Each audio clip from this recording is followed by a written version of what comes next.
Yo, yo, yo! Round the EcomiVerse, episode 32 with your boys Crypto Rain and Dr. Stuff. Yeah, thanks so much for joining us today, guys. I'm not sure if everyone in the audience has caught the Twitter spaces today with the VeVe team and community, but if you have or if you haven't, we're going to discuss a lot of that today. And I'm sure we'll talk Ecomi, VeVe. There's talk about Reese. There's so many different community members that have been talking about what's been happening. So um, Rain, what did you think about the community update today? Um, I enjoyed hearing from the team what's going on. I love it when the team actually gets on and gives like an update. I prefer like a format where somebody is like asking them questions, kind of they're asking themselves questions, so it accomplishes some of that and just giving us an idea of what they've been working on, how things are going. So I like the sincerity in it and just what things are going well and what things are delayed and why. So I thought that the update was helpful for me as an investor, right? I look at those things and how is it going? And I would say I'm really pleased. Remember like 5 months ago when we felt like everything was stuck at development and not coming out of development? And we're in a totally different place from that now, where things are rolling out and development is happening and we can see things being hit and things moving forward. So I'm happy as an investor. Awesome. Dr. Stuff, what do you think? I mean, I feel like most of the community was like, meh. It was, okay. Like, I'm excited for that 24-hour wait list. I mean, I say I'm excited. It actually impacts like US users because it will probably be more people going for drops now because a lot of people are like on the other side of the world. We're like, there's no way I'm waking up at 2 or 3 or 4 in the morning to do these drops. But now they'll be able to be like, hey, I can just join the wait list. And so there'll be more competition, which I think overall that is fair. I accept that, right? I think I've had an unfair advantage overall for quite some time now, being located in the US. And so I think for VeVe as a company, if they're going to be worldwide, I think that's a big deal for that to be dropped. And so for me, that was like the big announcement. Kind of sad that stuff's not like really rolled out with MCP points yet, but I totally understand where they're coming from when they say they really have to get kind of the wait list and that drop system really set because everything else falls into place after that, right? All the points, the way you use those points, the way they slice and dice different sections of the drops, right? Like it's very important that they get that right. So if it's going to take some more time, I can be patient. But yeah, like it was just kind of like, yeah, okay.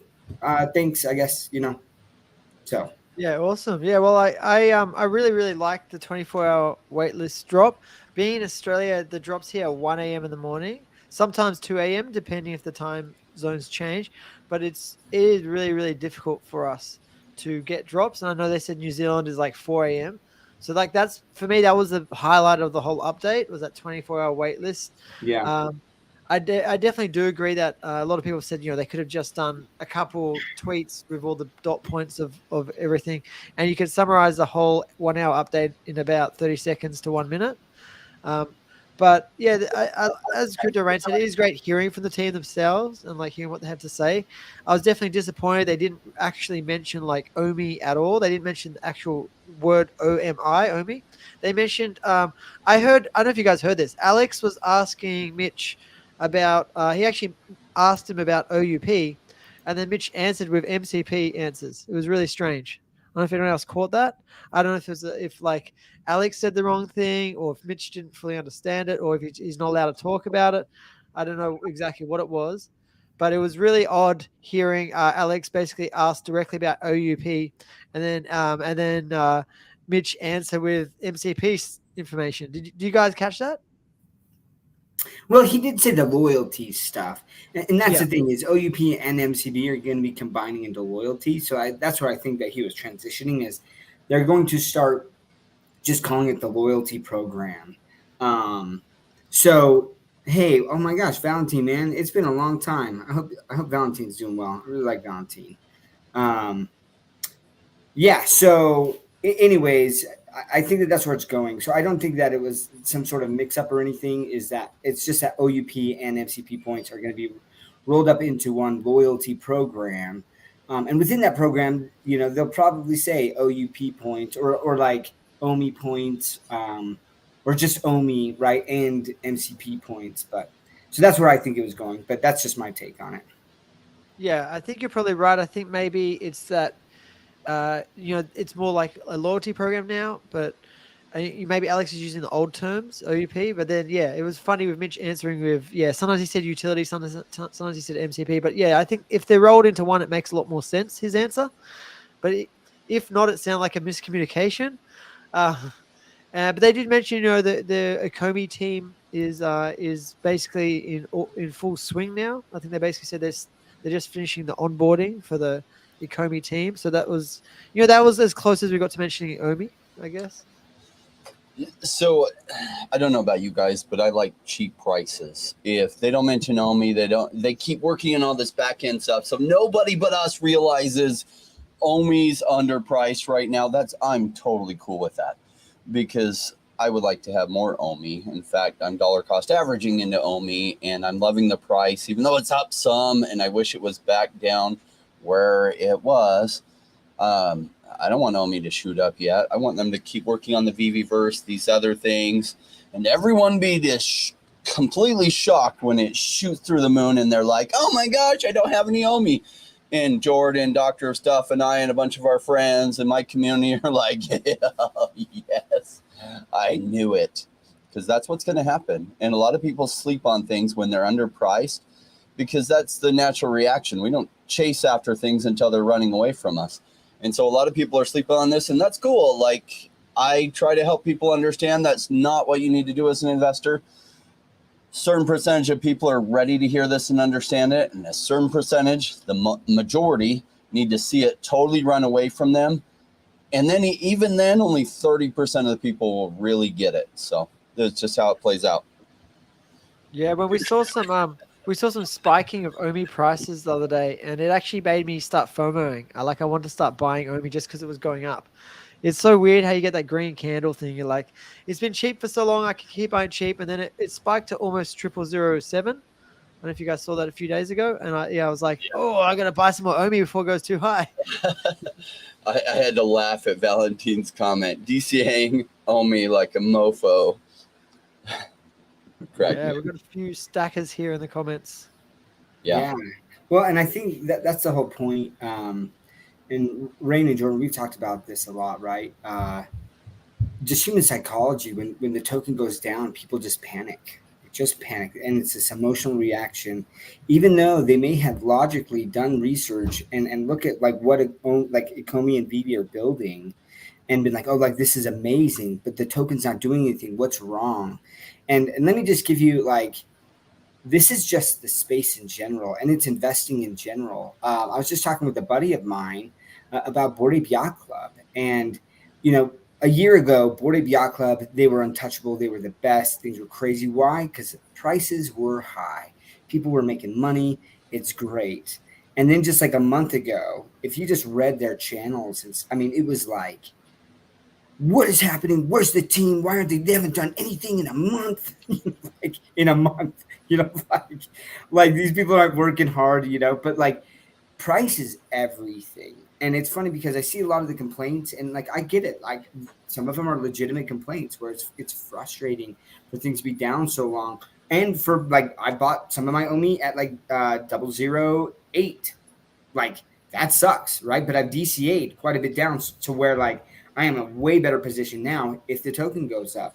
But I can be patient. And so yep, like they didn't really talk about Omi, and for now I feel like that's okay. I still feel like there's some regulatory unclarity. There's a lack of clarity around regulatory expectations, and like what's a security and what's not a security. But and the longer this price the token price can stay down, the more I can DCA, because I do have high expectations on what this token can do. And that's just me and my investment strategy. But it still can be fun, even if they're just saying, hey, here's what we're doing with Omi. That would have been like nice. Yes, yeah. I feel like they just need to mention a little bit, we've got a whale group, and in the whale group, I can't discuss who, but they said maybe there's some legal issues. They don't they just or the legal team just said no, don't mention it for now. There's all sorts of reasons why it may not have been mentioned, and it might be stuff behind the scenes that we don't know about. Collecting Fire here says is going to swap 2 ETH for Omi. I've got about 16 Ethereum sitting there, and I was thinking of swapping some of that for Omi as well. So it's not I don't think it's a bad idea. Not financial advice. Yeah. Wouldn't we all love this situation that for the next 6 months, I would at least, that Omi stays right where it's at, maybe even goes lower. Gosh, I would love it if it would go to a third or a tenth of where the price is now, because the future of where it's going. Think about that deal with Alibaba. They talked in the update today about localization and releasing stuff in, did you notice? China. Holy F. And so, but part of the brands in like Japan and China want to be able to release the initial sale just local to say Japan or China, which is okay. It sucks for all of us because we won't be able to buy it until the secondary market. But think about how many new users will onboard and how much attention it can bring to the VeVe side. And the more that VeVe does well, the bigger Ecomi's token Omi is going to pop when people start going crazy for crypto tokens again. So what you're really waiting for is this bigger bull run that is going to kick off, and it's probably going to start with Bitcoin, though it could start with some other things. And there will be this massive rush of money into the crypto space. And Omi is one of those tokens that's probably, I don't have a magic crystal ball, so I can't say for sure, but probably going to do exceptionally well during that. And that's what I'm holding for, right? I don't care about a 5x pump from here. In fact, I hope it doesn't 5x because it's going to mess up my dollar cost averaging. I'm looking for a 20 to 500x pump. And that's only going to happen when the rains come in and like everyone goes crazy for crypto and you go to get your hair cut and the person cutting your hair is all of a sudden some kind of expert on crypto. Oh my gosh, I bought Bitcoin and I bought Doge and and it's going up to $7 bazillion. And that's the kind of stuff you want to hear is like, oh my gosh, okay, it's definitely time to sell. The person cutting my hair thinks she's an expert in crypto. She's not. It's just all the masses are coming in. Everyone thinks they're an expert because they feel like they've made money. And at that point, you want to be taking your profits because that is right before the crash. And that's the point I'm waiting for. And I'm ready to be patient for that. That's cool. So in the meantime, when I say my prayers at night, it's not please Omi go up. It's please Omi stay down. Please. That's awesome. So Doctor of Stuff, do you have any particular goals for your Omi? Well, I talked to you about having 50 million Omi, right? If I can get to 50 million Omi, I think that I'll be set. And like, we'll see on timing because I am in a lot of different projects, and we'll just see on the timing because there might be something. If some of my other projects pump, like I would love to roll some of those gains into Omi at these prices, right? So we'll see how that plays out. But there's something else here in the next month and a half. There's a play I'm making. Which I'll make that announcement when it happens, but regarding VeVe and Omi stuff. So we'll see. Awesome. So they also said they're going to be fixing the MCP points. That was another point they made because some people have, don't have the correct MCP points for, the daily gains and everything. And they said a specific number. They're going to try and aim for 98%. Which is, I think that's pretty good. Like if they can get 98% accurate MCP points, the MCP point system is so insanely complex, just in terms of how many collectibles they have, how many people have bought collectibles over all this different time, and how many different accounts there are. To get it to 100%, I think would be impossible. So I think 98% would be a good number. I'm just seeing what they also mentioned VeVe crafting. Yep. Cool. Oh, hold on. I was going to say about that 98%. I saw some reactions there where people were like freaking out. Like that was like, why not 100%? And I think that they don't understand sometimes in tech, like the amount of money and effort it would take to get to 100% is so much time and effort that really like, and this is just business in general. They'll get to a certain level of like acceptance. And there's going to be like, there will be some issues past this, but the cost to go more than this is so high that like we'll just deal with the customer service end where individual people can reach out to us and we'll fix it that way, right? And look, I like from my understanding, Biscuits was talking about how her points were massively undercalculated because she had over 100 sets for quite some time, right? And she recently sold a lot of her stuff, but like she posted her points and I was like, that is definitely wrong. And apparently she had reached out in the past and no one had really taken care of her, but she reached out again, filled out a ticket, and she said that she was pleasantly surprised that like they responded to her quickly. So things are picking up there, right? And Ryan had said that they have like a team of around 100 people now. When he was interviewed with Danny DeBoll's interview, they're growing in the bear market. Most projects, right? The majority of projects right now are letting go of people. And yeah, VeVe is growing, and so a lot of bullish signals for me. But yeah, so if anyone's having issues with their MCP points, which there are people, I had issues initially. It was miscalculated, and mine jumped up significantly. And one more thing with this, I don't know if people know this, but like there is a master collectors channel in the VeVe Discord. So I got into that. I was really excited, and it's fun. It's cool to kind of see some of the other people that are master collectors in there and start chatting about something. Wait! You have to be a master to get in there? Yeah. You have to prove that you're a master collector, and there's a separate lock channel for master collectors. Well, now there's a reason for me to actually become a master. Yeah, man. Yeah. Oh. Yeah, I think the calculations are way broken because Doctor of Stuff was almost double my MCP point. So I'm like, I'm all steamed inside. I'm wait until there's a leaderboard, though. Like I think that will create some competition. I'm surprised that they don't have that yet. I guess I don't know how complicated that is, but I feel like it's not very complicated, and that drives competition and people buying more. What up, Bill? Well, I haven't seen you in the channel, Bill. So you got to say what up in the channel. Let me verify if that's the case. No, he can stay on my channel. It's all good. Bouncing around everyone's channel. That's really that's a really good point. The master collector thing, that's cool. I'll have to jump in the Discord for that. I am at the master collector level. I have been leaning more towards like I'll buy multiples of the things. So my strategy isn't actually the highest master collector points. It's the highest returns, right? So I buy like a whole bunch of multiples of the comic books I think will do well and stuff, which hurts your master collector points. Is it Diamond 1 before Master? I think so. I think it is Diamond 1. one. I think I'm Diamond 1 or 2, so I'm pretty close to Master. So I guess I just need to get some more collectibles, guys. I might have to invest some of that. I mean, some of it you could just buy like the common and the rares. Like sometimes the rares will be super cheap on some of the comic books, and you can get like amp up your points that way by stocking up on the rares on some of the comics that are really, really inexpensive. Yeah, if once the leaderboards start to like that's, I'm a very competitive person. I definitely see the value in, being competitive, and when there's like a secret little master group that you can join in Discord, that's sort of a fun utility as well. And I like this idea. If we get more people into this with leaderboards and more competitive, I might start actually competing in the VeVe side as well, because obviously you guys know I'm 98% Omi. I have like 2% into VeVe. It's a tiny percent comparatively, but yeah, like I got that Iron Man drop. That's the last drop I got. But yeah, I only collect things I really like at the moment. There's still more that I like that I just haven't bought, I haven't put money into. And yeah, I could definitely double up on things. Like I'd love to stack 10 Iron Mans. That'd be sick. Yeah. But which one? So here's a point that I want people to think about. Don't get me wrong. This Iron Man that they just did, it's awesome. It is so awesome.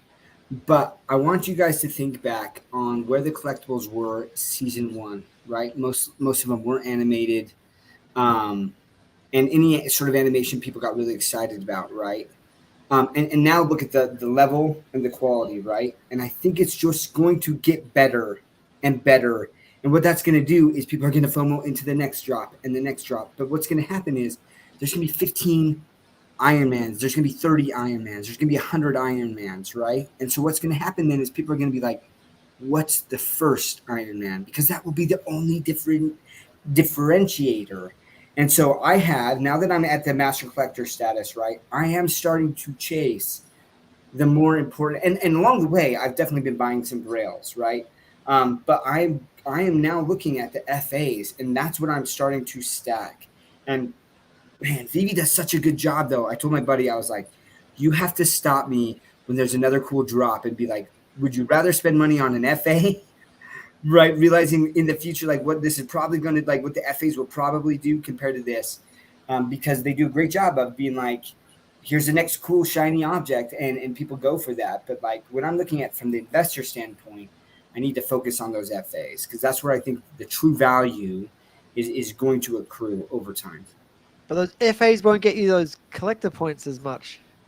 Well, that's why I've already stacked my collector points, and I know that I'm going to have to continue to do that because that's the thing, right? Is it's a living number, and so you can get out of master collector if you become stagnant, right? And aren't continuously looking at that. So I do look at sets.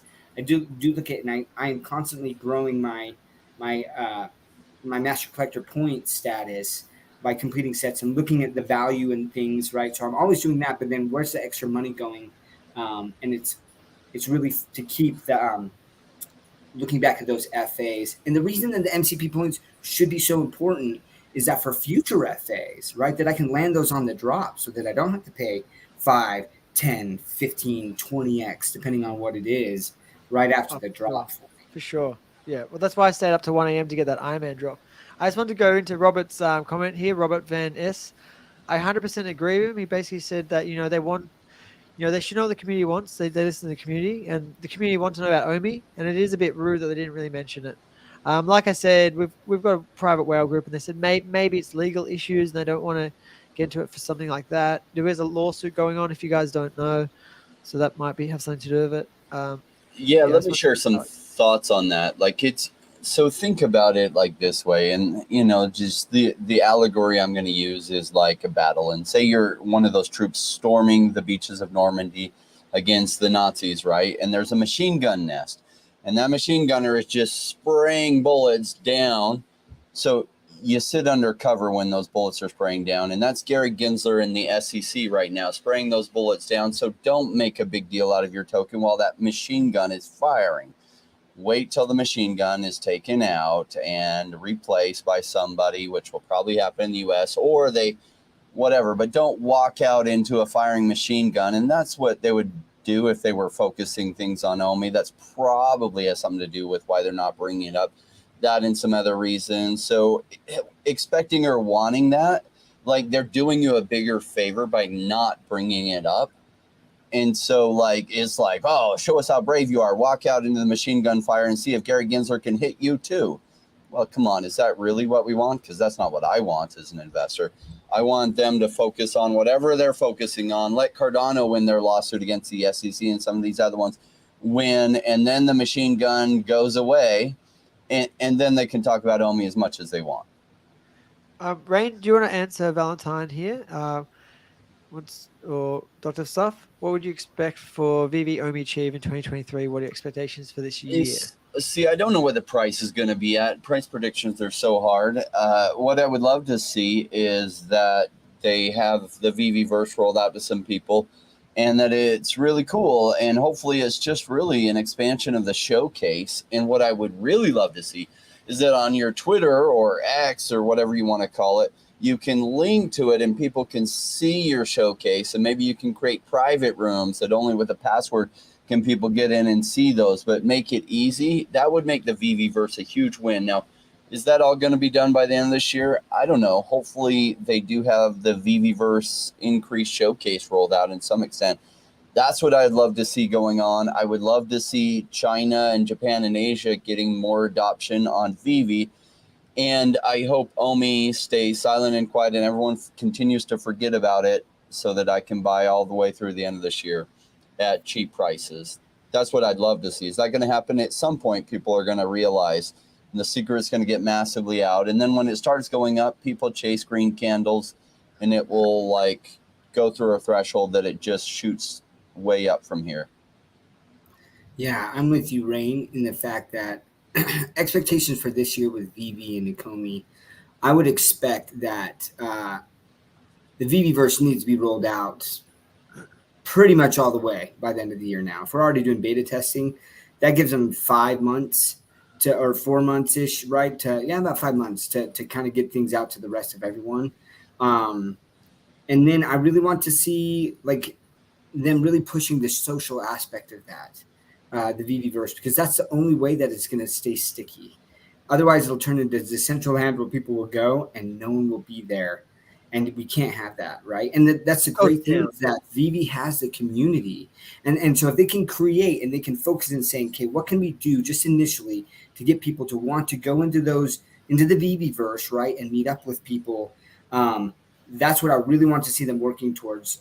So VeVeVerse for sure rolled out to everyone by the end of the year. I feel like that's a reasonable expectation. And then on top of that, with like Omi, like we have to see some utility. We have to see some utility by the end of this year. I just don't. If not, I'm going to start asking some tougher questions and being like, "What's going on?" I'm pretty patient, right? But then there is that logical standpoint to say, like, okay, you guys have had a year and a half. Like, you guys announced MCP. We've got the MCP calculating now, right? Since February or March, maybe March of this year, and nothing to that point. You guys been working on the loyalty program. Like, what is going on? So to the end of this year, there has to be some Omi utility. And if not, then yeah, like I'm gonna start raising some serious questions as to like what is stopping it, and we need some transparency here. Awesome. Yeah. And that you basically just answered this question here from Dino Dragon. Is it a crypto project anymore? Well, it isn't really that much of a crypto project anymore. I think it will be. I think they haven't canceled anything, and I don't think they will. They've had to adopt because of securities, the U.S. Securities and Exchange Commission, and also some European laws and everything, just to make sure they're compliant. But Ecomi, they used the token sale to raise some funds to really get the VeVe app started and everything. As long as they bring that utility in, like I love some of the utility.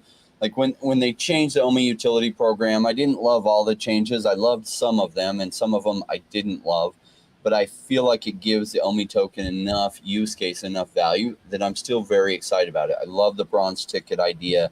I love the being able to stake it on your wallet and it can increase your master collector points. And the bronze tickets, I suspect, is really going to burn a lot of Omi, and that has me excited for the price. They do have to walk a fine line because the U.S., I feel like the Securities and Exchange Commission has been purposely making the lines blurred so that they have complete control. It's like a police officer, that has to make a quota of tickets, and he takes down the speed limit sign so he can pull over. People don't know what the regulations are. He says it's perfectly clear, and he pulls them over and, give whoever he wants a ticket. And that's kind of how it is. He can give whoever he wants a ticket because it's clear. And by giving them the ticket is file a lawsuit. Try to make them settle because they don't want to spend 200 million like Ripple has in fighting the lawsuit. Interesting timing. Rain, did you guys know that I think the SEC have sued Hex token and Richard Branson? Oh, that's going to be interesting. He really went out of his way. Oh, Richard Hart. Sorry, Richard Hart. My bad. Yep. Yeah. He really went out of his way to make sure that there was no expectation of profit or value from it, and that it failed the Howey test, so it can't be called a security. So this will be an interesting one. Yeah, I think it's Hex, it's Pulse Chain, which is like connected to it, and one other one. What's going to be crazy is he has a war chest now because he made a freaking fortune off of Hex that he can fight. I'm sure he's got more money on the side than Ripple has to fight this. So they took what's probably going to be a big fight and a losing case for them. It's going to be a real hard win for them, for the SEC to win that. So I'm glad they took that fight. Of all the fights they probably shouldn't be taking, that is one they should not be taking. Oh, good. So hopefully they win. Yeah. I want to jump with what Dragon is saying, right, about the team abandoning the token and why I don't believe that's going to happen. Look, anything is possible, and I think that you have to be prepared for that, right? So like, there is a chance, but here's the ramifications of it, right? When you're trying to play out all these scenarios, like you have here, DW says they abandoned the token, they'll piss off a huge part of the user base. That's true. Like there's so many influencers or here on this channel, like all of us own Omi, and we're talking about it. And if they just out of the blue just stopped, like just abandoned the token, right? I like there would be a lot of people out there talking about that and not being happy about it. And it just doesn't make sense. Dan and David own a ton of OMI. And yes, VeVe is profitable, but number one, they would face lawsuits from the original investors when they raised the token, right? For them to just completely abandon that. Then you'll have all of the IP, right, that are going to face bad press from everyone saying that VeVe and OMI are a rug. Like, and so the likelihood that that happens is so small to me that I'm not worried about it. I just think that really they're trying to navigate these regulatory waters and the uncertainty that surrounds all of this, and they're trying to do it right so that they don't get targeted with a lawsuit. Not that they're abandoning the token, but that's the thing. So if we're right, let's say that they're just in the background, they're building it, they're working on all these things, the token price is down, but then they come out and they're like, hey, here's this utility, here's everything that's going on. Then that's when people get bullish, right? And that's when the token pumps. But we bought when there was still that concern and that risk there. And that's where crypto investing comes in, right? Investing in general is you lay out the probabilities, right? Because nothing's for certain. But then when everyone is fearful, and this is, you go back to Warren Buffett and like buy when people are fearful, right? And that's the thing is just, or be greedy when others are fearful and fearful when others are greedy. And the backdrop, right, the foundational basis of what he's trying to say there is basically like when people have those concerns and they're scared of what's happening, that's the time to look and do the analysis and say what ones make sense probabilistically they're going to succeed. And I feel like right now VeVe and OMI are in that spot. Yeah. Okay. So Dino Dragon says he has 25 million OMI. Not exactly sure he says by what I've sold has totally changed. Don't know what he means by that. So what he was sold, right? What they said was yes. Okay. Yep. Yeah. I get it, right? But that's the space has changed. You used to be able to the whole buyback thing. They were they were doing that. And basically they were told by attorneys that makes the token a security. And so then that's why they stopped. It's not that they, were trying to rug people. They were initially, that was the plan. And I think that they've had to adapt, like Rain said, they have to adapt. And only the companies that do adapt and are nimble and can make those changes, they're the ones who are going to survive. And it's funny because I see so many people pointing out and saying, for example, McFarlane Toys. I was just in a Twitter space last night. And they're like, look, McFarlane Toys, you don't even have to KYC. They're the ones who are doing it right. And I'm like, I think that you're being extremely naive if you think that at some point in the near future, these like OpenSea and Rarible and all these companies are not going to make you KYC. It's going to happen. There's a Forbes article out there. Google Forbes, OpenSea, and KYC.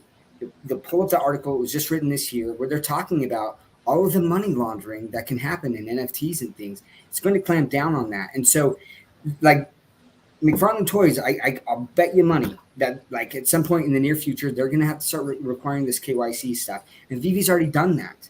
Right now, they're said, at what point do you need the KYC? And we figured out what's still acceptable to bring on more users, right? To not scare people away. But those are the types of things, Dino, where I feel like these are, instead of red flags, like green flags, right? Of like, this team is being extremely thoughtful about the future. They're not just thinking about now, they're thinking about what's coming down the pike. And that is a bullish signal for me. So those are my thoughts. I think he basically just said he's still dollar cost averaging in. So he's still keen, just not as confident as he was.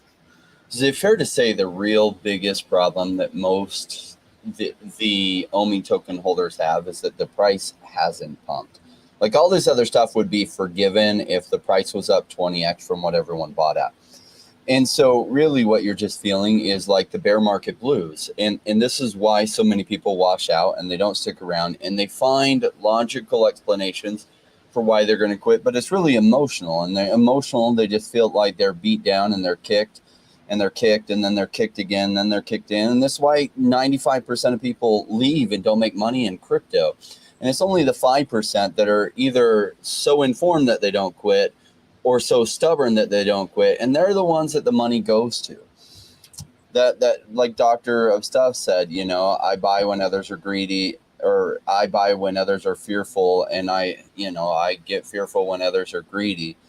And that's exactly the mentality. And so while it's way down like this, like you mentioned, your dollar cost averaging, but a lot of people are washing out and they're finding logical reasons like, oh, all these delays and it sucks so hard. This is what the bear markets look like. I was around the last bear market and it was hard, but I just kept dollar cost averaging, and everyone else was like, oh, it's so stupid. And, I looked at it and did this and this and this, and they had all these complaints or reasons why they weren't going to invest. And I was just dollar cost averaging. I was like, this will turn around. I know market cycles. Sure enough, it did. Some of my things went up 100x, some went up 150x, one went 3000x, and some things went up 25x, but the kind of gains you can't get anywhere else. And we're in that bear market, and you're feeling the bear market blues, and that's normal. And a lot of people will still wash out from here, and it's sad. You can't save them all. You can help educate them, and then they get to make their own decisions. Yeah. We've got some funny comments here. Justin says he's numb. He's numb to the space. I guess it means crypto in general. That is very normal at this time. In fact, like I was completely numb last bear market too, even though I knew cycles. It was my first cycle through crypto, but from real estate, I had been through 2 cycles. I felt numb. And what happened to Reese? And Dr. Stuff and I are both been in contact with Reese, so he's still alive and well. He's still kicking. He's just, he's not really being very public at the moment. He's still working in the background with the team. So until that changes, I'm not worried at all in that aspect. So I'll point out something too, just that makes sense. So Reese is over Omi, right? Like that's his main thing. And right now, until they get the Omi utility worked out and there's exchanges, there's not a lot of reason for him to be out here talking about it anymore. So there's that aspect, right? And I know that sometimes it's just nice to see someone out in public, like they're still around and what's going on. So I get that, right? And so yeah, just so you know, been in contact with Reese, and obviously in the community updates, they're still talking about Omi. They have a blockchain team that they have hired, right, where that's specifically working on interoperability in the Omi token. I don't think if they were trying to rug us that they would have hired a whole team to really work on that stuff. Now, would it have been great if they had hired that team a year and a half ago, 2 years ago? Sure, right? But it is what it is. Like, I can't rewind time, but like this is what they've done now, and I'm grateful that the team is there in place now and they're working on that. I'm sure they wish they could rewind time and have made that decision way earlier, but there's no rewind button. Some people have brought up my shades. I am happy to take them off. If you give Jordan or Doctor of Stuff a $10 super chat, I will take them off then. Woo! $10 super chat. So you got to take it off like. Oh, I'm good at that. I think I was a stripper in my last life. Something. It carried through to this one. I've only gotten paid to strip twice, in this life, but last life must have been a lot. I used to work at McDonald's. And I used to do this nighttime shift. It was called the dawn to dusk shift. It was like 10 p.m. till 6 a.m. in the morning. And we get all sorts of funny characters coming in after 10 p.m. that were like off their head drunk. And I was like maybe 18 back then, right? And this older guy's just like, he's putting like notes down my top and like, here, have this. And I'm like, oh my gosh, what is going on here? I'm like, what does he want from me? I'm like, because I was a checkout chick. So I was, doing all the orders and everything at the front end, and it was a lot of fun working at McDonald's. You got to meet a lot of crazy people. I used to see, we had 2 little Indian security guards, and there was like, because it was open all night, and it was just drunk people coming in, and there was always fights. And man, the funniest thing ever was this big brawl started, and this is a bunch of big, tall, like massive Aussie guys fighting each other, and there was coins flying everywhere. I remember watching the 2 security guards look at each other, and they just ran off. They bolted. They left. They were out of there. Like, I don't get paid enough for this. Back then they were probably getting paid like $12 an hour or something. They left. Let's go. Oh man, someone scooped up all the money, and they just grabbed this handful of all these coins that dropped out this guy's pants when he was fighting, and they came in like buying shit. I'm like, should I be taking this money? That's like obviously stolen. Like, it was a fun time. So we got off topic there, but it was all about stripping. what I worked fast food and it was the worst, right? Like people just don't treat fast food workers like humans. I almost got fired twice because two separate times I kind of just I don't take crap from people. Like I don't. And like this one guy came, I'm like taking orders and stuff, right? Taking change. And this customer comes, like, throws this hamburger, right? Like, hits the cash register. I was like, what is happening? And he's like, open it. Open it. Hey, what's up, Chris Ashby? So, like, I'm like, okay. So I open it, and he's like, what's on there? And I'm like, I don't know. It's like a burger with pickles and ketchup. And he's like, that's right, pickles. And I didn't order any pickles. And he's just like creating this scene, right? And I'm like, this dude has literally thrown a hamburger at me because there are pickles on his sandwich. And I was like, look at my hands, you clown. And he's like, what'd you call me? I'm like, you're a clown. You're a clown. I'm like, look at my hands. Do I look like I made a hamburger? Right? And I was like, see that guy back there? He made the hamburger. You see this order? Right? And I'm like yelling at that. And my boss comes and she's like, you gotta come back here. I was like, no, you don't talk to us like that. I was like, oh, crap. And she's like pulling me into the back room and stuff like that. And I was like, get that guy out of here. Like, I was like, oh man, dude. And like, she's like, you can take the rest of the day off. I'm like, you better pay me my whole thing. I was like, you don't mess around, dude. But yeah, people, fast food, what a crazy space that is. I've never let my kids work fast food. Note yourself, never ever throw a hamburger at Dr. Stuff. It's going to end poorly. It will end poorly for you. I promise you that. Speaking of that, Dr. Stuff, it's your birthday today, right? Yeah, it is. It is. It is my birthday. That is correct. Awesome. And I'm here with you guys. Yeah, thanks for I doing the appreciate stream that. on your I birthday, love you guys and love the VeVe fam. It's fun. I did get some of my social skills from working at McDonald's myself. It was a move up from the Dairy Queen I worked at. Worked at Dairy Queen. I hated it. It's the only job I ever hated because the atmosphere was terrible there. And I went to McDonald's and I had an absolute freaking blast. That's funny. What is all this? Traded by day, speed deal by night. Happy birthday! Happy birthday, Dr. Stuff. Hey, thanks, NFT Hero. Hey, and you know what? NFT Hero, he's out here all the time. I'm pretty sure it's a he, but maybe she. My apologies. But yeah, thanks for watching. I love that. I love the people who are here to give us of their time. So yeah, and thanks for the birthday wishes. Appreciate that. Awesome. And you're 30 years old, right? Yeah, 30. That'd be great if I was 30 again.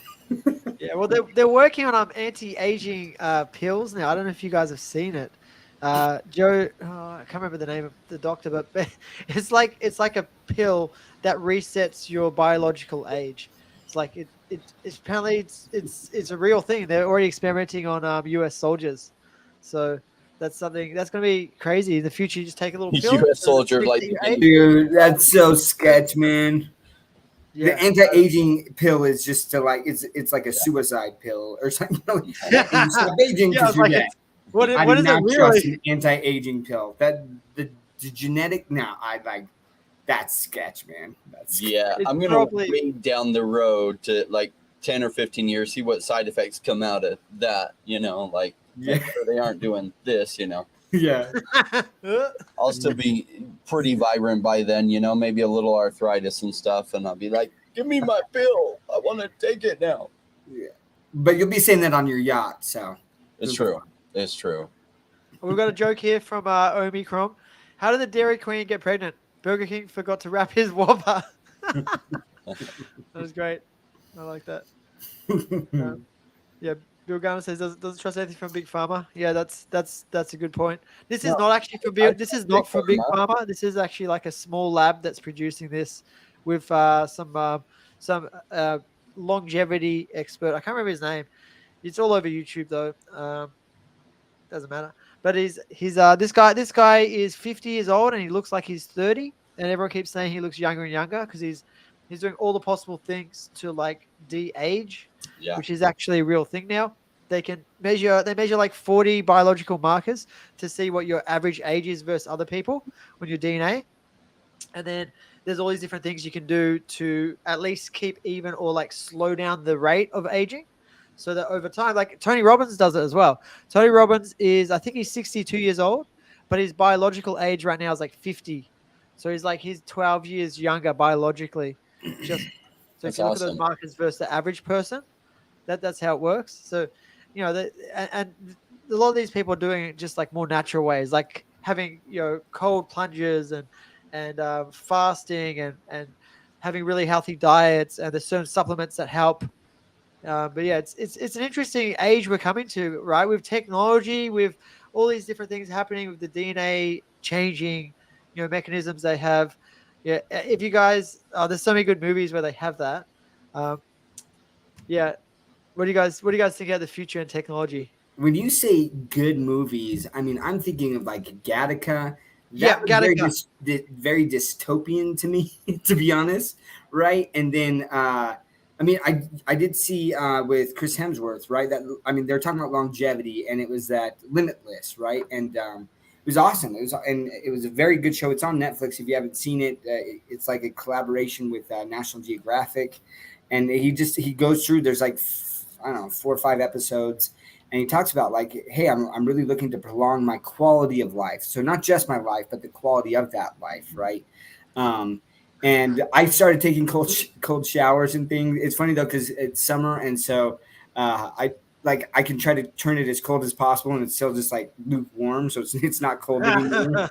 Um, but yeah, I mean, I don't have access to the sauna that he's doing like every day and some of the other things, but it's fascinating stuff. So I think the technology and the science, it still has a long ways to go. And they do these studies on a lot of these different people or these tribes, right? That like they fast, they don't get to eat, they only eat every 3 days when they catch an animal or something, right? And how long they live. And that's my question. Like, okay, yeah, these people are healthy, like while they live, but how long are they living? Type stuff. So I feel like there's some information left out of some of that, but it's very fascinating. But hey, man, the problem with this is though, right, is that there's limited space on this earth. And so as we prolong our lives and the quality of our lives, yet the population continues to grow, what happens then? What happens to people's Mars. quality of life, right? Mars. Mars, yeah. We become the aliens on other people's planets. Is that like Yeah, we'll just spread out across the we, galaxy. we could always figure out how to live in the ocean too, right? And so, hey, let's make Atlantis real. It's Yeah, what probably is more hospitable down there than Mars. what is the ocean is what, like 80% of the Earth, something like that, 70-80%. Yeah, there's still lots of room for growth, but at some point we would run into the problem. But what's interesting is societies, like their technology advances and stuff, their rate of having kids goes down. So it's almost like a self-correcting problem. I can't say I fully understand it. We just see it, right? So Europe's birth rate isn't even expanding right now, and it's only mostly the third world countries where their birth rate is massively expanding. The U.S., Canada are way down, and not even really sustaining themselves other than for immigration. Yeah, they just have to keep importing people from other places to all these different countries just to keep up the population. It is very interesting. I think 10 billion, 10 billion people is the number that they've looked at like very sustainable, sort of looks like it might be our peak. And then, yeah, it might never go more than 10 billion people in the world. So that'll be interesting. Yeah.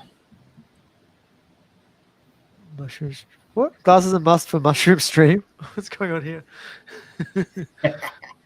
I just think this comment by Bill about his record is fasting for 30 days where he just had liquids. That's crazy, man. Nice. That's I've done 7 days. I've done 7 days. Even that's a lot. That's crazy. It's not that much though. It's crazy. Like we can actually do like every person that has more than 10% body fat can do about 30 days of water only. Not health advice. So, okay, here's my question for you on this 7 days of only liquids, which I'm guessing water, right? Or are you counting milk? I've done juice and I've done water. Yeah, I've done both. Okay, see, juice has the sugars, so I would consider that not Juice is fasting. a lot healthier.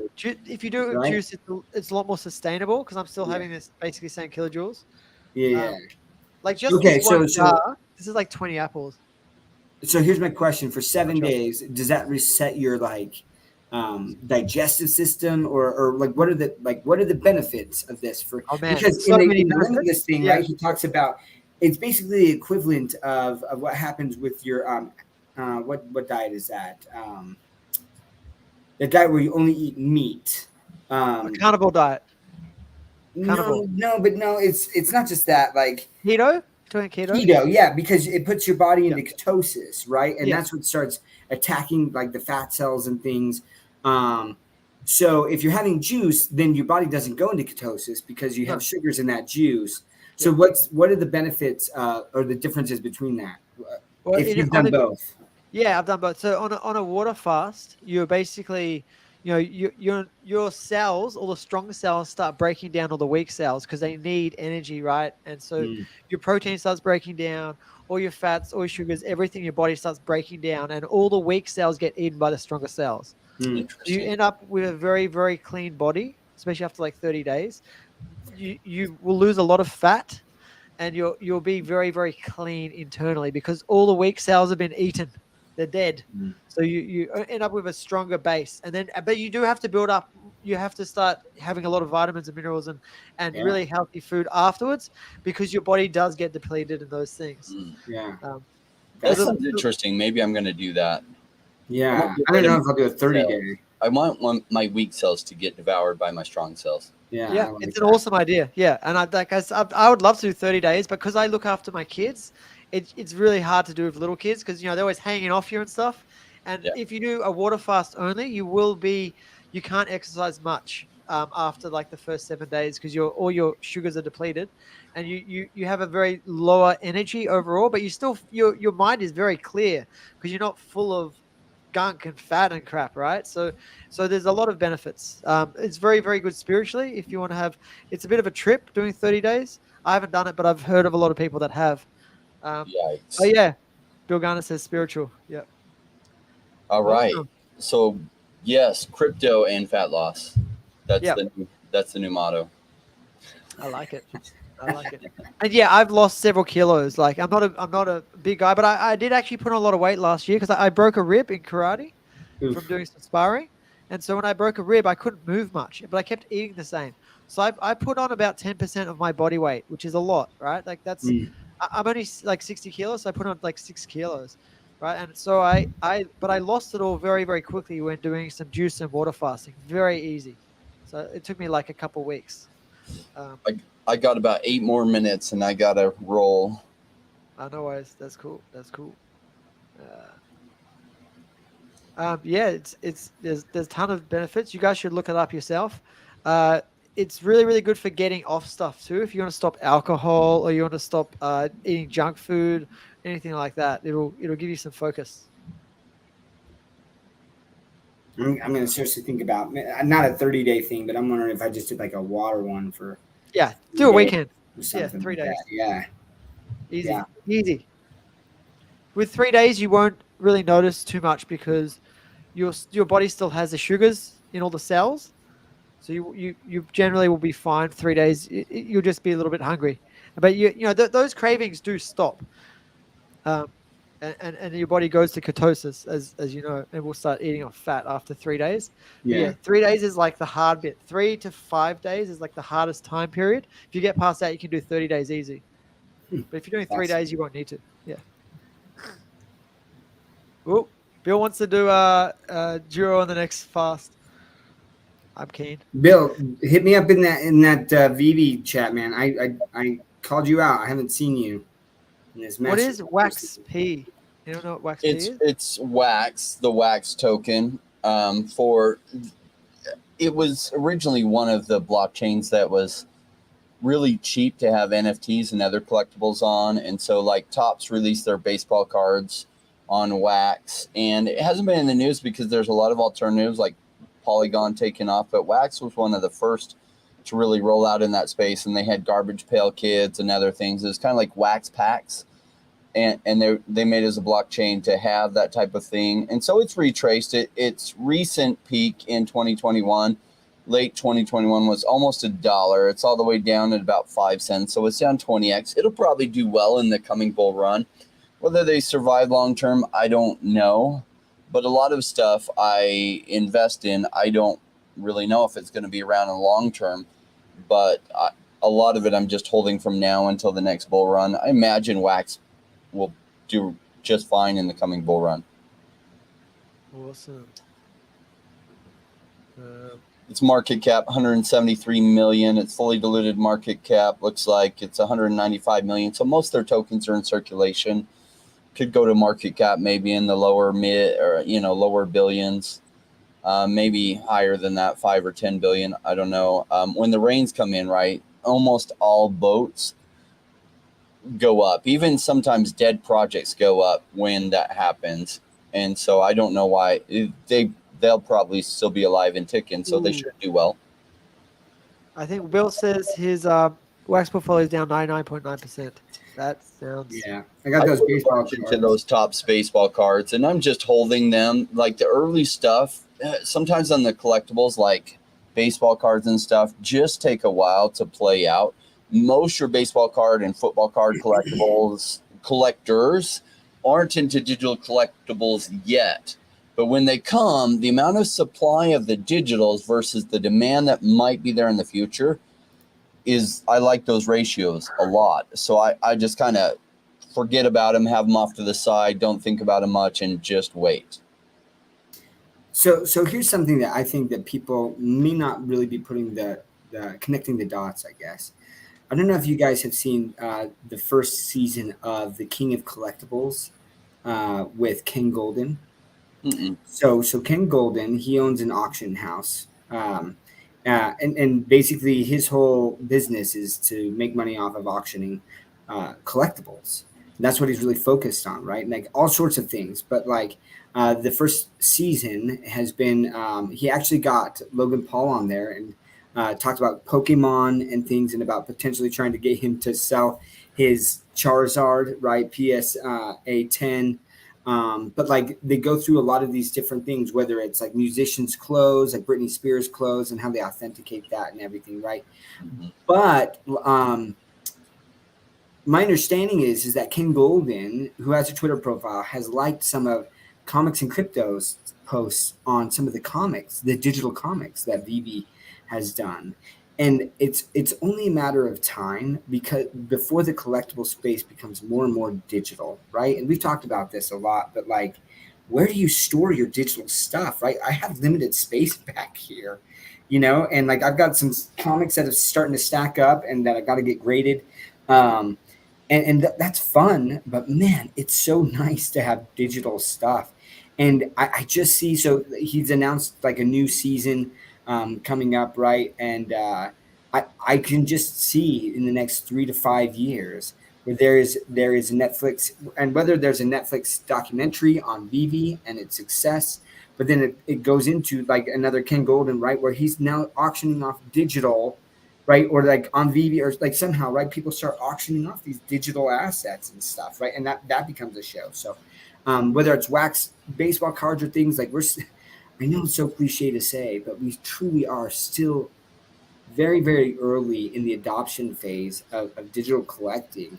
And so that's why I talk about FAs and the importance of it is as the space grows, there's going to be other platforms. Look, the whole point of these companies like Disney and Marvel, like they want to spread their seed, right?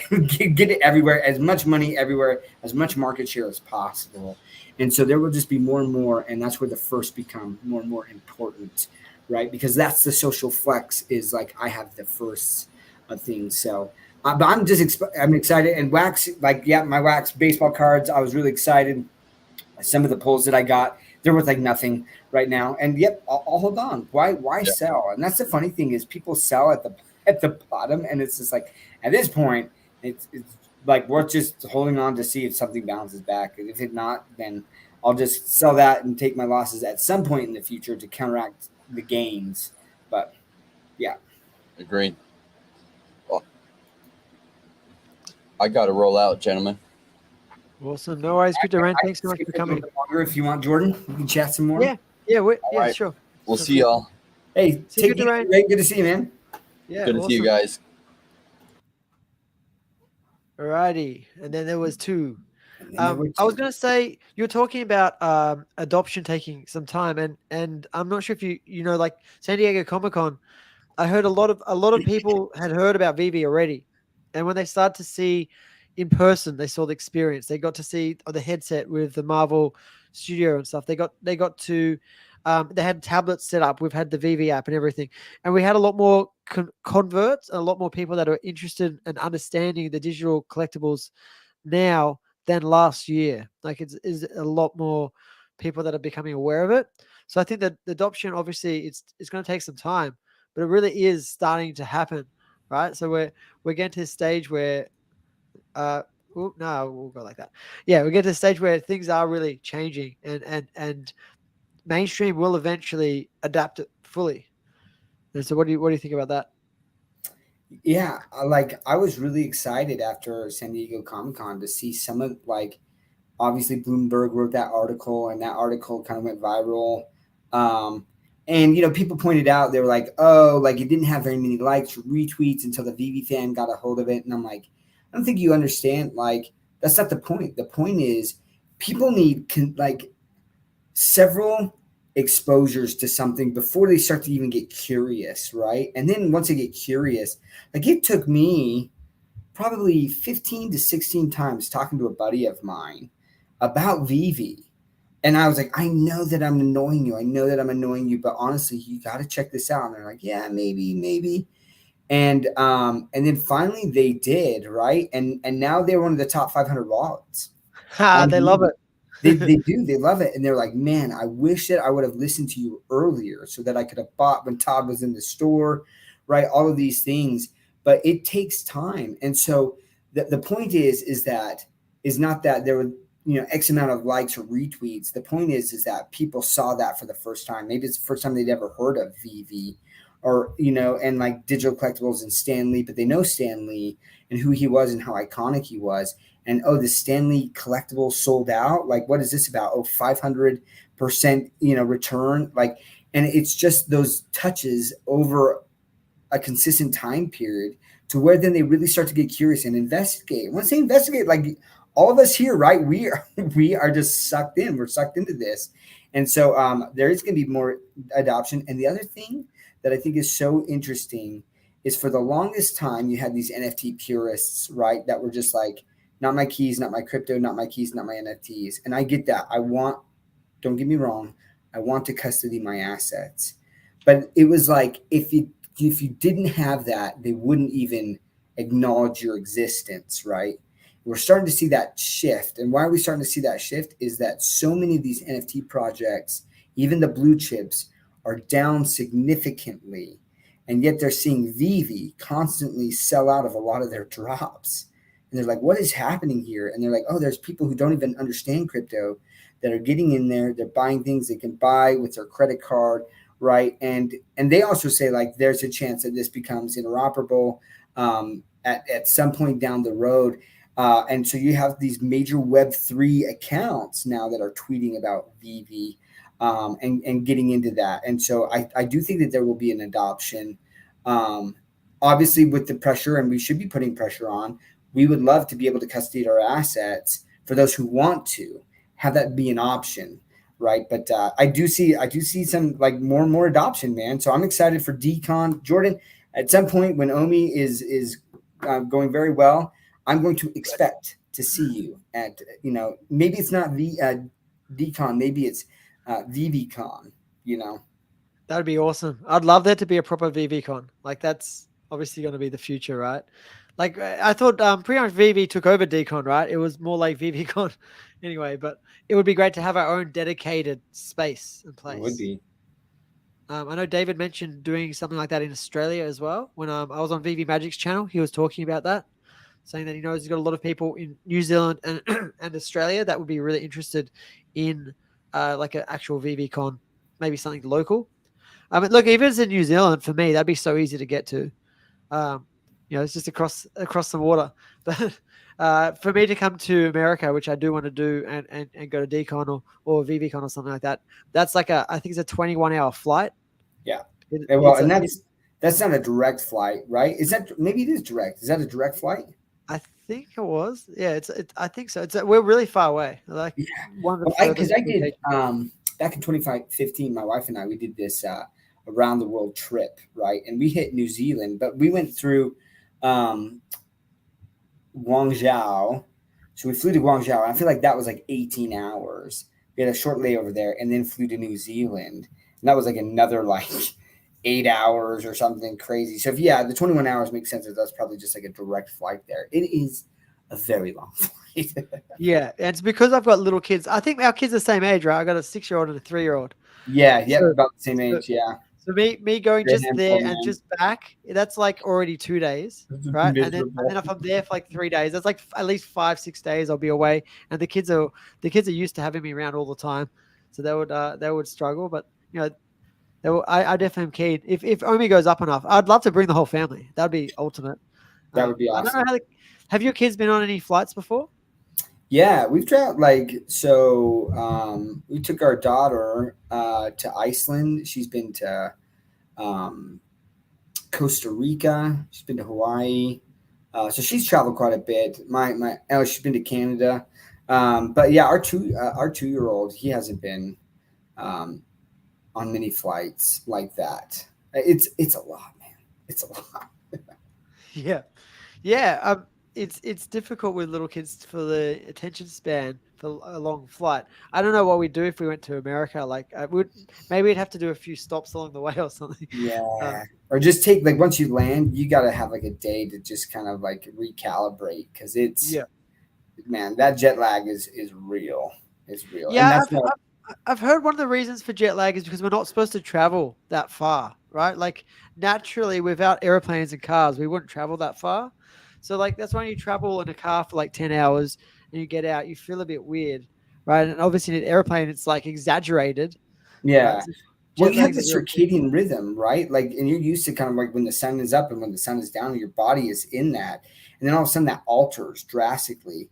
And so when I was doing research, they actually say like if you're to travel, it's way better to travel like westward than eastward because of the time change on when you're supposed to wake up and things is so different.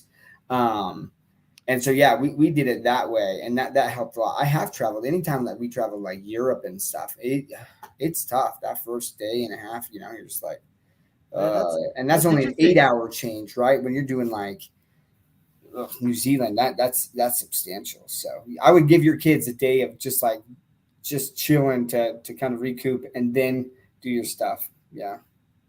Yeah, we've got a few good comments here. Omicron said he'd love the ability to put or cast his collectibles to TVs or frames. That would be awesome. Well, we've seen That that a little bit, right? We've seen that they had that at Decon actually, where frames, yeah, frames. the frames. Let's see. So hey, I want to touch on Beerman's thing. Beerman, I don't know if you're aware, right? But the burning, what was going on in the past, like the burning was never actually burning from circulating supply. There was like in a reserve wallet they had OMI, and initially the intent was that they would purchase OMI from circulating supply, put it in that reserve wallet, and then through the transactions on the app they would then burn that and then purchase more, right? But then there was concern that was actually that made OMI a security, so they stopped that. So the current burns right now, I mean, I think the total max circulating supply is something like around 350, 390 billion tokens, right? Compared to like 750 billion that there was I think it's initially. 305. Is that 305. what it is? Okay, so 305, let's say it's 305 billion. But like until the utility comes here, right, where you're able to do like OMI to NFT and people can stake OMI, or they like there are other mechanisms to where the user themselves are the ones choosing to burn the token.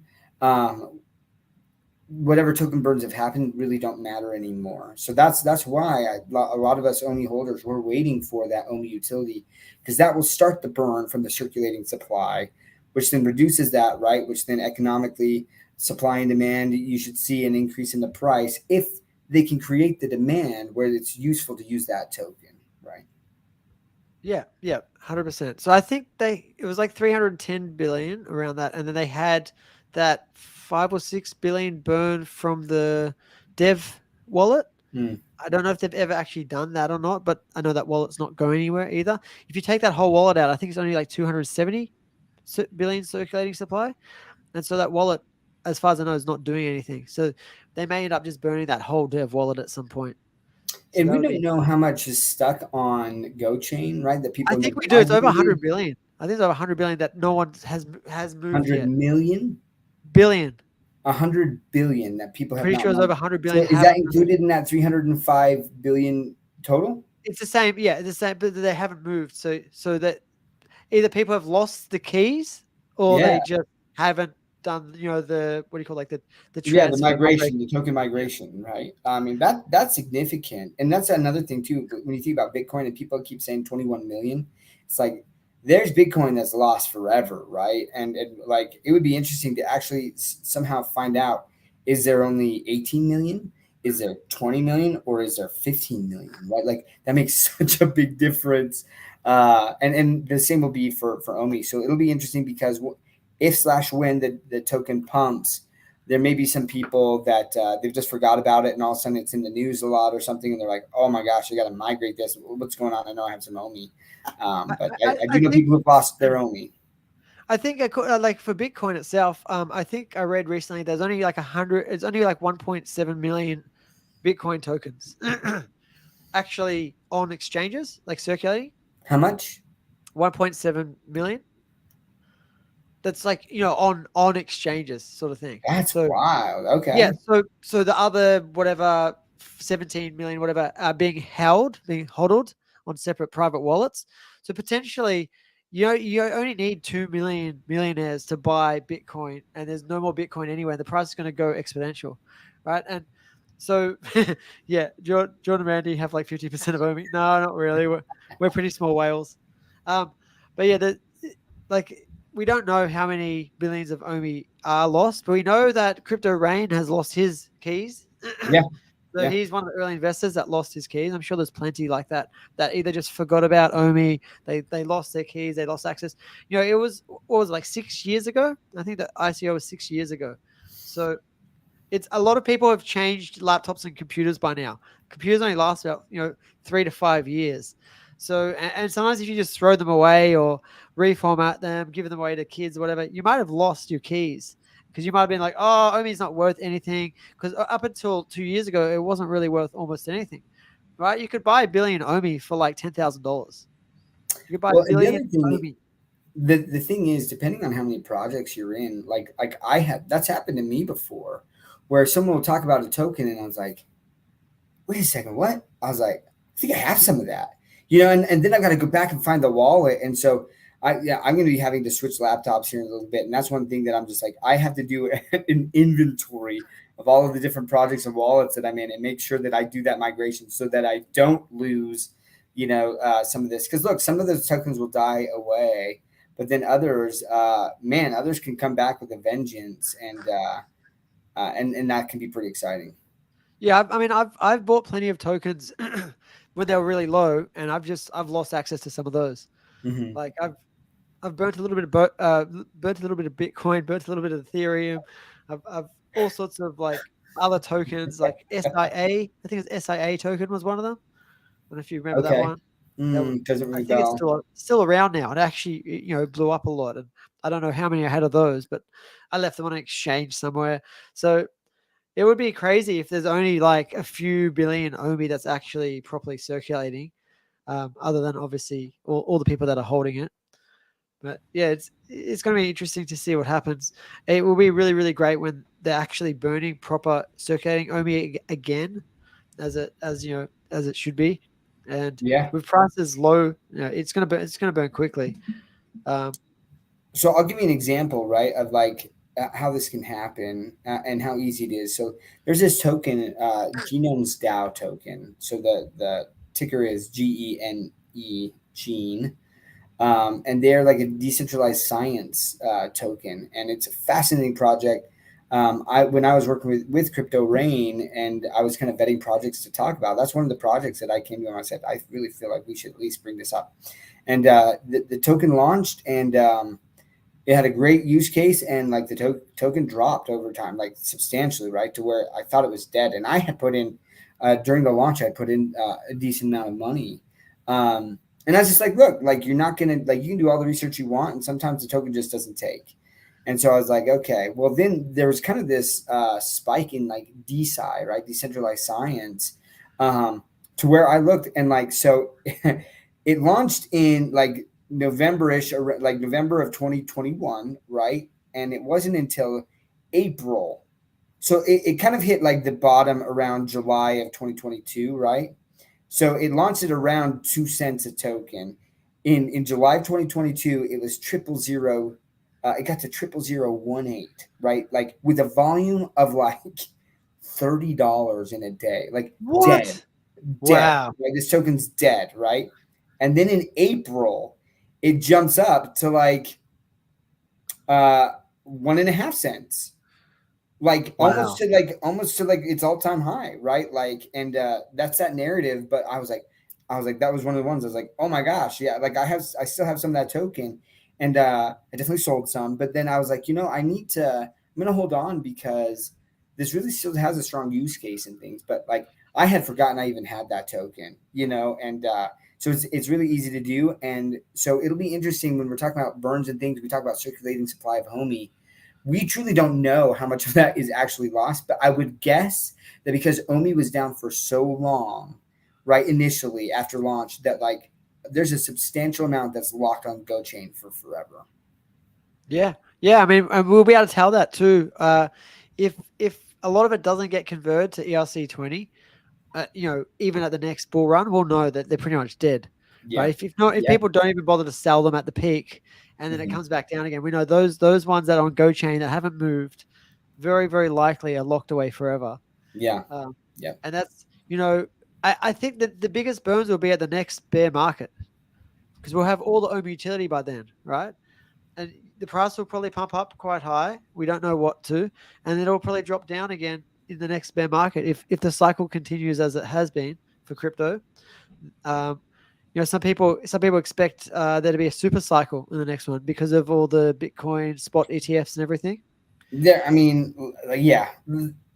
I've heard more and more people say that, and I heard a lot of people say it last bull run. Dude, this is the super cycle time. Yeah, and I take that with a grain of salt. Like we'll see. Look, there is. I feel like this next bull run.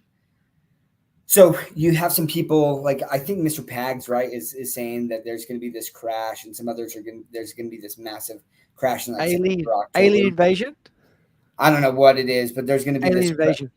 Is that what he said? Yeah, Oh, Mr. Pack said that. gosh. Okay. Well, What all you got? right. Like, I won't go there, but this time is different. It's funny because like history like doesn't repeat itself, but like it rhymes, right? Like there's definitely things that like are there's commonalities between cycles and things. But one thing that is extremely different this time is the likelihood of a Bitcoin ETF. And if you can get a Bitcoin ETF, then you have more money potentially coming into this space than I think that most people can even comprehend the Yeah, amount of money that will come into this space from hedge funds, right? And like we're talking retirement accounts, right? 401ks, like hedge funds, that type of money, trillions of dollars. And then when that happens, then you get retail also piggybacking off of that. And like, so there is a chance that this next bull run could just be bananas, like nothing we have ever seen before. and And they'll so probably be they'll probably be printing money as well, right? They're more than likely interest rates coming down, printing money all at the same time. The perfect storm. I don't think so, man. Not with the Fed, not the way that Jerome Powell's stance is right now. Like I think that he absolutely has to make sure that he crushes inflation because inflation is such a dangerous animal that like unless he gets overridden and basically, he gets kicked out or whatever happens and then they keep printing money again. Yeah, if that happens, then it's game over, right? Because then people get these checks or like all this money and they're just going to throw it in and it could go bananas. But because of that, what I'm saying is that there's a difference here. And so I just don't necessarily see the same things recurring that happened the last couple cycles because the knowledge about this space is so different. There's so many more eyes on it and regulations coming in as well that will play a major part in how things pan out. Awesome. Yeah, it's all going to be really exciting. I can't wait to see what happens. I'm pretty like bags are pretty packed now. I don't have much wiggle room of buying more crypto and OMI. I've thought about it. Like I said, I've got some Ethereum that I could easily move to OMI. and I may do that. We'll see. We'll see if I pull the trigger on that or if I keep it as Ethereum. So I actually had 100 Ethereum coming into last bull run in 2020, I think it was, and because Bitcoin was running up really fast. I don't know if you remember that in 2020, end of 2019, start of 2020. Just it was flying, and Ethereum just didn't move. So I ended up selling all the Ethereum and like moving over to to Bitcoin and other cryptocurrencies, and I fully missed that Ethereum did a 10x from that low to high. So I would have, like, if I look at my portfolio now, the total portfolio is only a little bit over 100 Ethereum, which is crazy because I had 100 Ethereum plus like 5 Bitcoin plus some other cryptos. So that is so crazy, Jordan. mistakes are made along the way, right? But yeah, yeah, you're paying your tuition, and that's what I did, right? Like when I was on, the Queen's Court, and I talked about my decision to not buy Bored Apes when they were launching, right? Like, and instead bought Apimon eggs. And then another story that I didn't tell is there's another project called Ghosts with GHXSTS, and like it was from this artist out of Japan, and those blew up. And I remember literally being told like this is a free mint. I had my clicker, it was just the gas cost, right? And I had my clicker over it, and I was like, nah. And like literally like the airdrops that accumulated over the next 3 months just for owning that very first one that I could have minted for free equated to like $700,000 that like I just didn't. Yeah, and you know what? I can look back on that and you can have infinite regret of all of the opportunities that you miss. And all I've done is I've just said, you know what, like I'm just going to put my nose to the grindstone. I'm going to study this space, and I'm not gonna do that anymore, right? I'm still going to make mistakes, but like I'm going to be more educated about it, right, in what I do. And that's why like I talk so confidently about some of these projects. Is I'm like I've researched the tokenomics, I've researched the team, I've researched the use case, right? And there's several indicators that I look at to say like, is this project going to be successful? Because I don't know that. But does it have the characteristics of successful companies or companies that make it over time, right? And those characteristics change as the company matures as to what the expectations are. So I definitely am like, this is a space where you can make some serious money, and I'm going to get real serious about this. And I do talk about Omi a lot, but I am definitely in a lot of other projects that I like. How many projects do you think you're in total? Like 80, over 80. Yeah. Yeah. And how many do you have significant money in? Probably 25. Yeah. Cool. Yeah. I've got 20. I've got 20 I did my crypto portfolio breakdown last week. So yeah, it's a 30-minute video if anyone wants to watch it. Sorry, it's pretty long. I didn't want to water anything down, so I literally went through every one of the cryptos I've got slowly over 30 minutes and talked a little bit about each one of them. Obviously, Omi being my number one holding. So, but yeah, it's good to be diversified. I definitely feel that's a smart play now. But yeah, I had the same thing as you. I actually had one of the cryptocurrencies. I had CSwap, the one I ended up getting rug pulled on. It actually hit $250,000 with what I had that I could have just sold off, before the announcement, which is where I got rugged. So if I almost sold it. I planned to go, like to get up late at night and go and sell it. And I just didn't do that. I didn't do that little thing that ended up making me lose all that money. So it's crazy how just like one little thing going differently, that money would have really, really helped. I mean, I don't know what I would have done with it. Maybe bought more Omi, maybe put it into the house or something, but it would have not been a waste because I got $0 for it. In fact, I got $100,000 loss instead. Yeah. So that's the point, Jordan. And this is something that I just hope that people really pay attention to. And again, like this is just what I am doing after the experiences that I've had. But I absolutely, from now on, I am taking profits. And like I got too greedy early on, right? Where I would see these prices go up. There was one token that I invested in right through this VC, and I put in it was kind of like a meme coin token, right? And I'm like, I'm just going to throw in $500 into this. I got a 5% distribution initially, right? So I put $500 in, 5%, right, which is $25. That $25 was worth $3,000 when the token launched, right? And for me, I was like, oh, this is meme coin. I'm like millionaire or nothing. And I was like, why? Like, why? Like, take the profits. So, like, I still hold the token and it's still doing good. It's still like, I mean, I think that my tokens, they've fully vested now. I have 100%. And I think it's worth like $1,800 or something. So, still like a 3x from what I got. But like, and I have sold some, right? I've recouped at least my costs there.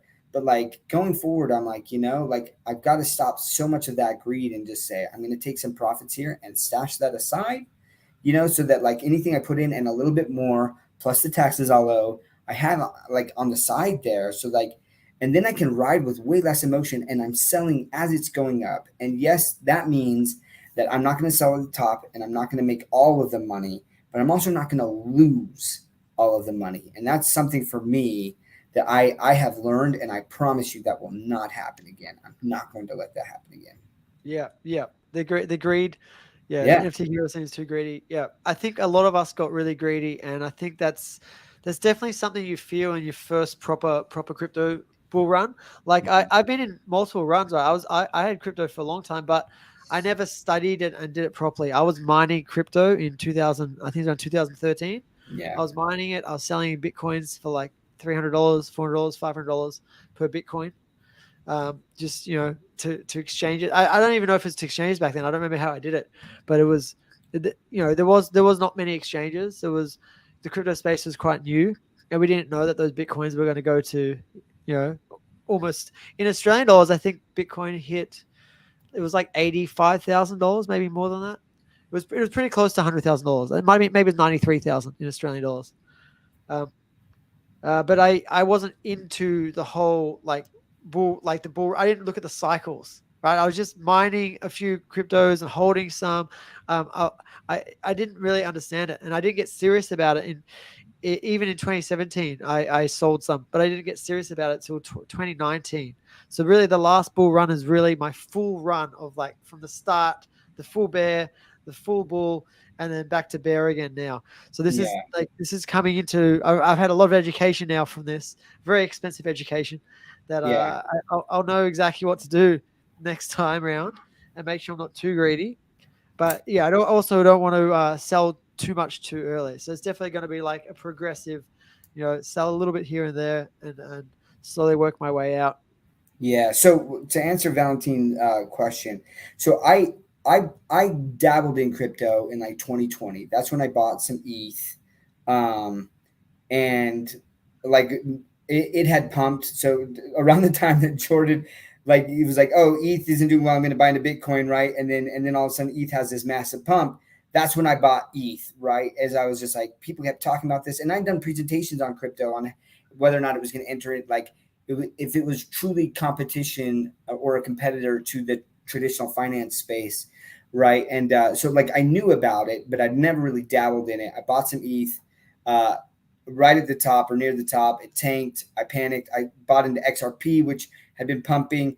Then they got their lawsuit with the SEC slapped on it, and I couldn't even sell my XRP, and it tanked too. Right? I can sell it now, but anyways, like I've talked with Rain a lot, but what happened is I got into some venture capital groups in like mid 2021, and if people remember, there was kind of like this pump in like March and April, then like a pretty big dip, and it kind of dipped, but then things started picking up again in September, October, and then like November-ish, there was a pretty decent pump, and that's where several projects that I got in did really, really well for me, and like that was the first time I experienced like a 40 and 50x, right, where I was just like, this is crazy, and but that's the thing is like I did sell some, but what happened is I rolled into, this is how I got into more than 80 projects. So it took a lot of those gains and then invested in a lot of these other projects that were coming up, right? Well, a lot of those projects actually have not released their token yet, because in December, like things, January and February, that's when the market started to turn, right? In 2022, right?